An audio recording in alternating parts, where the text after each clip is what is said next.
viewers, welcome to what's trending on DDM TV. We begin with a story that's shaken desks and dashing dreams across the nation. The Joint Admission and Matriculation Board has admitted what many feared: mass failure in the 2025 Unified Tertiary Matriculation Examination. Yes, the test that should have opened doors for our future leaders became a stumbling block for thousands. Office at the gate, and they have refused to attend to us. They have refused to attend to the parents. Look at parents. You can see now. Look at parents. Everybody is upset. High performing students are scoring 140 something in JAMB, 140 something, 130 something, and the security man is talking anyhow to the parents. Don't push anybody. Don't push any parent. Don't push any parent. Don't push anybody. Don't push anybody. Don't push anybody. Don't push anybody.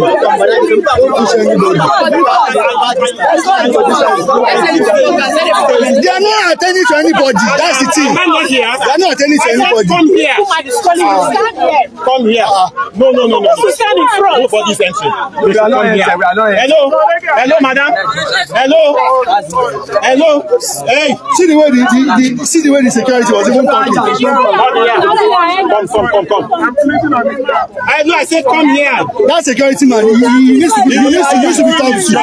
Did you hear what he said to that woman? No, it's not whatever he says. It's not right. And now, in a rare move, the board has promised a new exam. The head of the board, Professor Ishak Oloyede, has openly admitted that technical problems from JAMB side caused the massive failure in the 2025 Unified Tertiary Matriculation Examination. Speaking with tears in his eyes, the JAMB registrar said the board failed many students due to system errors, computer crashes, and power issues during the exams.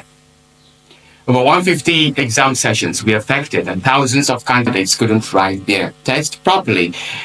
Oloyede said emotionally, "I am truly sorry. We failed you." As a result, JAMB has announced that candidates in 157 affected centers will have to retake the exam. As registrar of JAMB, I hold myself personally responsible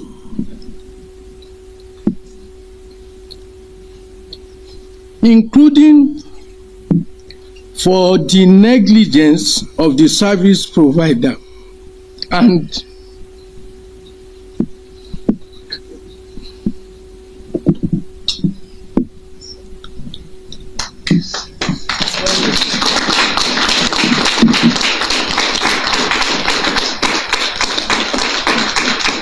I unreservedly apologize for it.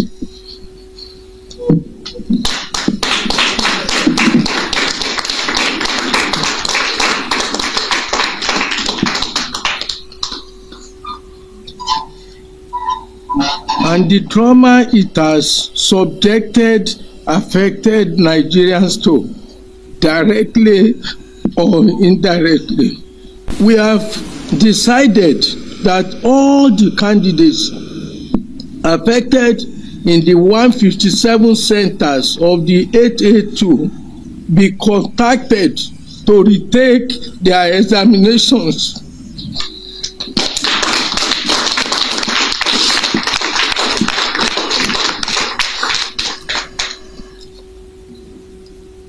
These candidates are to be contacted through text messages addressed to their registered phone number from tomorrow, their email addresses, their profiles, and phone calls by JAMB.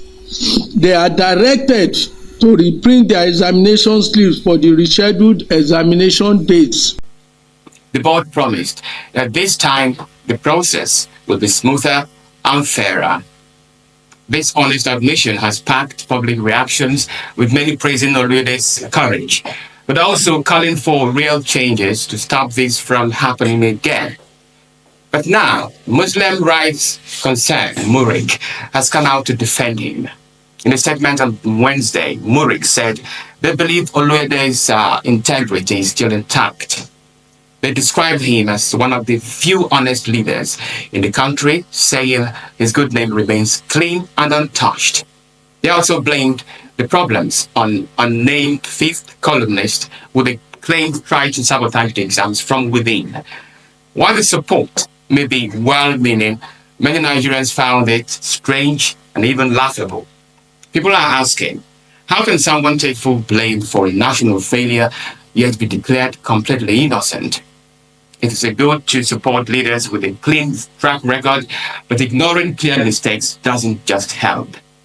At the end of the day, students lost out, and what they need now is action, not excuses. Nigeria's secret police, the Department of State Services, has taken renowned political economist Professor Utomi to court, accusing him of trying to set up a shadow government. Now, what is it? Shadow government. It's a parallel leadership structure that mirrors official government positions. The DSS claims this move is dangerous, unconstitutional, and poses a serious threat to national security and the authority of Nigeria's democratically elected government. In this case filed at the Federal High Court in Abuja, the DSS argues that the idea of a shadow cabinet could spark political unrest, fuel division among groups, and encourage other separatist or illegal political formations. The agency is asking the court to declare the move null and void, issue a ban on any such arrangements, and stop Utomi and his team from further pursuing the idea. According to the DSS, any form of government not backed by the Constitution is a direct attack on the country's legal formations and foundation. But beyond the courtroom drama, the rise of a shadow government signals something deeper. A system where people feel ignored, frustrated, and tired of empty promises. If Nigeria had delivered good governance, transparent leadership, functional institutions, and a government that truly serves its people, ideas like Utomi's wouldn't gain attention. In a country where many are losing faith in the status quo, but Utomi stands out not as a threat, but as a thinker trying to wake up a sleeping democracy. He may not have power, but he clearly has a powerful point.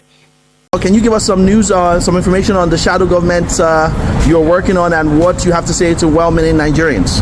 Well, to all Nigerians, we are getting ready to make the country work for everybody. We have picked some of our finest in positions that will enable them in shadowing the incumbents, provide the best alternatives to make the country move forward. As I'm traveling around just before I arrive in Lagos, I'm going to make sure that all the appropriate things are in place for the cabinet to function effectively. We're so disposed that the view of some people that copy our ideas does not bother us. We actually are ready to meet with the government every fortnight or so to share with them ideas of what they can do if they don't know what to do. We must make Nigeria over. This thing that the AFDB president additional said is very troubling. How can we be in a position worse than we were in at independence? The GDP per capita dropping to $824. Look, Nigeria is easily able to be a $15,000 per capita economy. But because those who are in power do not really understand what it is to produce and are so focused on economic rent, more and more Nigerians are becoming poorer and poorer every day. We must stop that. We must change that. Have you reached out to any individuals to work with you on this shadow government? No, the full cabinet. In fact, I'm getting calls from all those who are complaining that they were not included. Nasir El-Rufai's list is arriving this afternoon. He's airborne to Cairo as we speak, and he says as soon as he lands, I'll get his list. I've got Liz Umarado has joined the team, and several other leading players are on the team. Do you have any message for the current administration in terms of working with them? Look, Nigeria is stood here with a black man. The world is waiting for Nigeria to work, and so they must bend themselves to work for Nigeria's good, not themselves. Finally, Fear and sorrow have once again gripped parts of Borno and Yobe states. Reports emerge of Nigerian soldiers abandoning their posts and fleeing back to their villages. Very sad indeed. This unsettling development follows a deadly Boko Haram attack on Monday that left 5 military personnel dead and exposed serious gaps in Nigeria's fight against terrorism. According to eyewitness accounts, the insurgents stormed the forward military base in Mata, Borno State, in the early hours, catching the soldiers off guard. The attackers overpowered the troops, stole weapons, and escaped in military vehicles. This brutal raid has sparked panic among residents and soldiers alike, leading to desertions and fears of more attacks. In response, the National Assembly has urgently called for military reinforcements to be sent to the affected regions. Lawmakers warn that without swift and firm action, the terrorists could continue their rampage unchecked, endangering more lives and destabilizing an already fragile region. And earlier this morning, Gajiram, the headquarters of Ganzai local government, was also attacked, thus necessitating the reinforcement of military in the state. Concerned that the country is experiencing a resurgence of Boko Haram, marked by increased attacks by insurgents targeting communities, including those recently resettled, and regaining strength after years of conflict. Worried that the insurgents have employed more modern technology, including the use of drones, to unleash attacks on villages and communities in the states. Also worried that the state sect has resorted to planting improvised explosive devices, IEDs, in strategic areas, which when they explode always result in high casualties and obstruct vehicular movement. Cognizant of the need to return military operations to full post in Borno and Yobe states and equip them with the needed technology to counter the nefarious activity of the The effect of Boko Haram, the resurgence of Boko Haram, is felt more in Adama recently. The civil senator may wish to note that recently I posted on the platform of the senators the number of people that are being killed on a daily basis. On a daily basis, we lose between 6 to 10 people every day in Dogoba area, Garhawot, in my local government in Adamawa State. Mr. President, I wish to reiterate that yes, our security are trying, but we are calling on the security apparatus to maybe change the tactics or the plan to tackle this resurgence of Boko Haram. Urge the military high command to swiftly redeploy sufficient personnel to the northeast and ensure they are adequately equipped with modern technology and otherwise to effectively address the resurgence of Boko Haram. Those in favor of the prayer, please say aye. Those against say nay. The ayes have it. Experts believe this resurgence of Boko Haram is partly due to the worsening insecurity situation in the Sahel region, where cross-border terrorism is on the rise. Others argue that the group has become far more dangerous, now reportedly using weaponized drones, raising serious concerns about the terrorists' growing intelligence and technological capacity. The implications, very, very chilling. If terrorists can now launch drone attacks, it means increased surveillance, smarter strikes, and even greater threat to national security. For Nigeria, this is not just a military concern, but a matter of survival.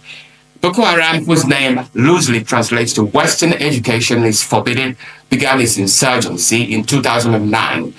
Since then, it has killed tens of thousands and displaced millions across Nigeria and its neighbors. In 2015, former President Muhammadu Buhari famously declared that Boko Haram had been technically defeated. However, the continued wave of attacks, like the recent one of Borno, tells a different story. The group remains alive and dangerous. This is not just another headline. This is a call for leadership. The blood of innocent people and the tears of displaced families should shake the conscience of the nation. Mr. President, Nigeria cannot afford another false down. The time for words is over. Take action now. That's all I have for you on what is trending on DDM TV. If you like this video, do not hesitate to hit the like button, make your comments, share my videos, and subscribe to Diaspora Digital Media for more exciting stories. I'm Coach Raphael. See you next time. Bye-bye.